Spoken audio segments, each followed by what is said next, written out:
pacientes, porque sin ellos sería imposible continuar en el estudio de estas enfermedades raras.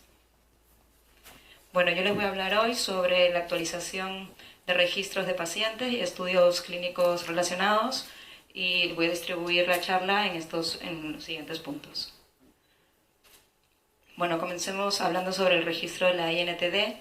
Este registro, que ya se ha presentado en otras presentaciones previas, es un registro internacional de enfermedades relacionadas con los neurotransmisores, que se creó en el 2013 con el objetivo de crear bases para mejorar el conocimiento de la epidemiología de este grupo de pacientes, en el genotipo, y de esta manera poder estudiar más acerca del pronóstico, de la calidad de vida de los pacientes e intentar implementar nuevos tratamientos. Actualmente en este registro pertenecen 29 centros de 26 ciudades y con 42 miembros.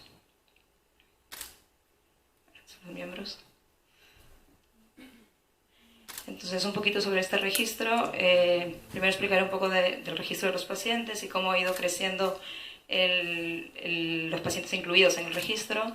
Luego sobre guías de prácticas clínicas de efectos del BH4.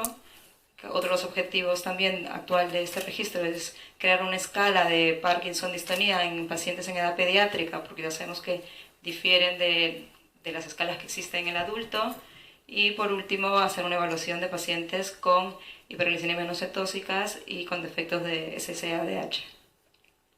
Entonces, este registro, esta es la página web, comenzaron a introducirse los pacientes en enero del 2015. Entonces, como pueden ir viendo, de enero del 2015 a la fecha, el número de pacientes introducidos cada vez es mayor, con lo cual quiere decir que cada vez se piensa más en este grupo de enfermedades y se hacen los estudios pertinentes, y actualmente hay 406 pacientes que están introducidos en esta base de pacientes. Estos son los países que pertenecen, bueno, y ciudades, siendo Barcelona el segundo grupo que ha introducido a los pacientes después de Heidelberg. Entonces, como digo, son 406 pacientes, donde el defecto más frecuente, que constituye casi el 30%, con unos 127 pacientes, son pacientes que tienen el AADC. Bueno, luego, lo que ahora también es uno de los objetivos, estamos intentando realizar una evaluación, un primer manuscrito de pacientes con enfermedad de hiperglicemia no cetóxica y con deficiencia de la deshidragenasa del succinilsemialdehído.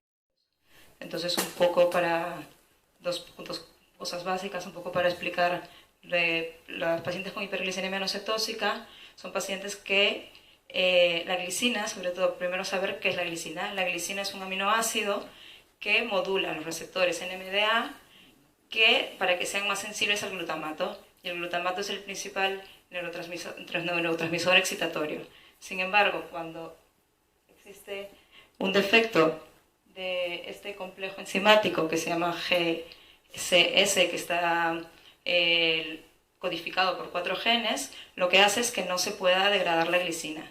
Entonces, si no se degrada la glicina es neurotóxica y se empieza a acumular en diferentes fluidos, en la sangre, en la orina y en líquido cefalorraquídeo, ocasionando efectos, bueno, que son neurotóxicos y que se pueden manifestar desde las primeras horas de vida.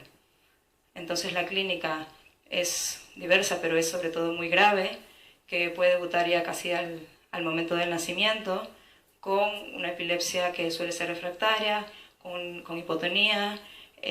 Son niños que al nacer ya son como muy, muy blanditos, que empiezan a tener problemas respiratorios y, bueno, que pueden fallecer también al inicio. Luego existe una forma más atenuada que debuta un poco más tarde, pero que sobre todo tienen una discapacidad intelectual importante y epilepsia. Y el segundo grupo que queremos un poco evaluar es la deficiencia de succinilsemialdehído deshidrogenasa. Entonces, para esto es bueno saber que este es un problema en defecto de la vía de la degradación del GABA. Del GABA de aquí. Y el GABA es el principal neurotransmisor inhibidor en el cerebro maduro, pero además es un cotransmisor que modula los neurotransmisores y es importante en el metabolismo y en la producción de energía. Entonces, ¿qué pasa aquí?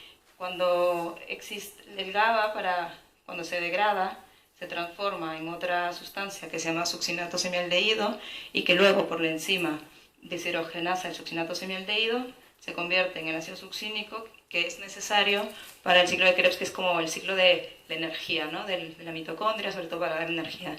Entonces, al haber un defecto de esta enzima, por un lado, no puede entrar en el ciclo de Krebs y no se forma la energía, pero además se convierte en otra sustancia que es el GABA hidroxibutirato, que también es neurotóxico. Entonces, pues son múltiples efectos dado a toda esta disregulación en toda esta vía metabólica. La clínica también, el 50% de los pacientes tienen epilepsia, van a tener síntomas psiquiátricos, obsesiones, trastorno de motricidad fina, gruesa, bueno, una discapacidad intelectual, pueden tener problemas de ataxia. Y bueno, una hipotonía y un retraso. Entonces, este es un proyecto que está en preparación, que queremos escribir según los pacientes que se han introducido en el INTD, estos pacientes, basándonos en un primer manuscrito en lo que es la epidemiología, la clínica de presentación y la evolución, anormalidades bioquímicas y modalidades de diagnóstico. Es importante conocer bien las enfermedades y hacer el curso evolutivo de ellas para sobre todo luego poder ofrecer tratamientos. Y se ha creado también una web del INTD donde tiene diferentes pestañas y que hay una de ellas que es también orientada para pacientes, para profesionales y bueno, más o menos se actualiza para que puedan tener acceso a todo lo que está en marcha en este grupo. Ya no solo las enfermedades de neurotransmisores, sino es un registro unificado de todas las enfermedades hereditarias metabólicas, que se crea en base a estos tres registros, uno de estos que es el INTD, pero que intenta englobar bajo el título de la OIMD las otras enfermedades metabólicas que no tienen un registro. Entonces, con el objetivo también de promover la salud de los niños, adolescentes y adultos con enfermedades metabólicas raras. Y de esta manera también unificar y que el paciente, independientemente del lugar que se encuentre, pues se le ofrezca la misma conducta. Entonces, los principales objetivos del OIMD es establecer un registro de todos los pacientes metabólicos como herramienta de la Red Europea de Referencia de Enfermedades Metabólicas Hereditarias, y así sería el primer registro europeo unificado que abarca todas estas enfermedades, y actualizar los registros ya existentes según el estándar del OIMD, pero basándonos principalmente en el registro que hemos dicho, del registro de los neurotransmisores. Entonces, varios puntos de aquí de la OIMD que está accesible para todos los usuarios de la MetaVean y de los médicos que tratan pacientes con enfermedades metabólicas raras. Como es una red de pacientes online, se necesita tener un usuario con una clave para poder ingresar a hacer el registro de los pacientes, y todos los datos sobre todo están como transcriptados, encriptados para que no sea una identificación del paciente. Reúne más de 1000 enfermedades metabólicas, y el interés también es hacer como una red multidisciplinar donde permitan colaborar instituciones nacionales, internacionales, redes de familias, pacientes y también la industria. Este es el registro, bueno, esta es la portada del registro, y también para que todos puedan tener acceso existe una web donde también hay una pestaña que es para los pacientes familiares. Ahora, el siguiente punto son las grimpatías, que es otro trastorno también de los neurotransmisores. Entonces, hemos hablado antes de la glicina y del GABA, pues ahora le toca procesos de aprendizaje y memoria. Entonces, va a haber un problema del glutamato cuando existen mutaciones en los receptores del glutamato. Entonces, este es el receptor NMDA, que es el principal receptor del glutamato, que es el excitatorio. Entonces, está codificado está formado por 4 subunidades que a la vez está configurado por 2 genes, que es el GRIN1 y el GRIN2. Entonces, en las 2 primeras receptores se une la glicina, que antes mencioné que ayudaba a que trabaje los receptores y el glutamato, y en los otros 2 se une el glutamato. Entonces, cuando hay un problema de este receptor, que puede ser porque o ha aumentado la función y hay una demasiada excitación y hay demasiado glutamato, o porque pierde la función y no se permite la transmisión excitatoria. Entonces también va a tener un espectro amplio de manifestaciones clínicas, puede tener epilepsia, una discapacidad que puede ir desde leve hasta profunda, movimientos anormales de los ojos, que muchos de los pacientes con enfermedades neurotransmisores también como crisis oculogiras que también las pueden presentar, trastornos de movimiento, y síntomas psiquiátricos. Entonces, como también es otro grupo de estas enfermedades, también se puede introducir en el registro del OIMD, que es el segundo que expliqué, y en este se ha planteado, a raíz de un paciente que se ha descrito, dar un tratamiento con L-serina, porque la serina ayuda a que sobre todo cuando no hay disminución de este transportador, aumenta la transmisión en este transportador y mejoraría sobre todo en los pacientes que tienen una pérdida de función de este transportador. Y bueno, es un proyecto en marcha que está pendiente aún de aprobación del Comité de Ética. Ya bueno, casi para terminar, otro de los proyectos que está liderado por el grupo de Estados Unidos, por Perry Gibson, es sobre la historia natural del SSADH. Entonces está coordinado por estos dos profesionales, pero que en España y bueno, en Barcelona, en el Hospital Sant Joan de Déu, también forma parte de crear la historia natural de estos pacientes.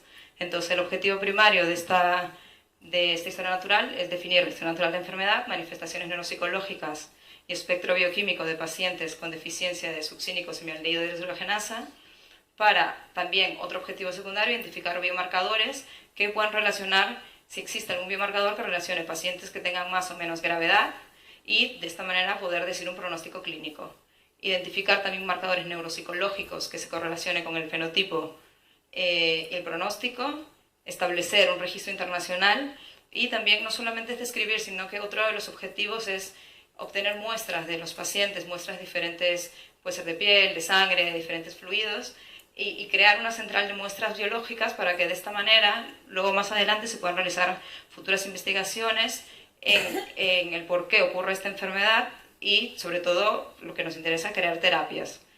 Y otro de los objetivos que tienen es desarrollar parámetros de screening en el recién nacido, así como en la prueba de talón, y que poder ver si existe algún marcador para poder detectar esta enfermedad desde que nace el niño. Entonces, el objetivo de ese trabajo es introducir 55 pacientes y que el proyecto tendrá una duración de 5 años, que está financiado por el Instituto de Salud de Estados Unidos. Entonces, como he dicho, nuestro hospital también formará parte y ahora actualmente estamos pendientes de que el Comité de Ética apruebe este protocolo de trabajo para comenzar a reclutar a los pacientes. Y por último, el último proyecto es el estudio de neuroimagen, con todos los médicos que también han colaborado a nivel. Nosotros somos el centro coordinador donde introducimos, pero hay muchos otros profesionales y médicos de diferentes comunidades que nos derivan a estos pacientes con toda la información clínica, la neuroimagen, las CDs, es decir, que es una cosa que también nosotros recopilamos, pero que sería imposible sin todos los médicos que nos mandan toda la información de estos pacientes. Entonces, más o menos tenemos aproximadamente 26 resonancias craneales de pacientes con defectos neurotransmisores y lo que se intentará es ver si existen a nivel de los volúmenes de diferentes regiones del cerebro, ver si podemos tipificar cada una de las enfermedades y si existe alguna diferencia entre ellas. Entonces, son 26 resonancias que tenemos, donde la mayoría han sido de pacientes con hiperglicemia no cetóxica y de SSADH. Pero bueno, es un proyecto en marcha que ya se empezó hace unos años en Licenda y que actualmente tenemos otros compañeros que están realizando. Y bueno, esto era lo que quería presentarles. ¿Tienen alguna pregunta?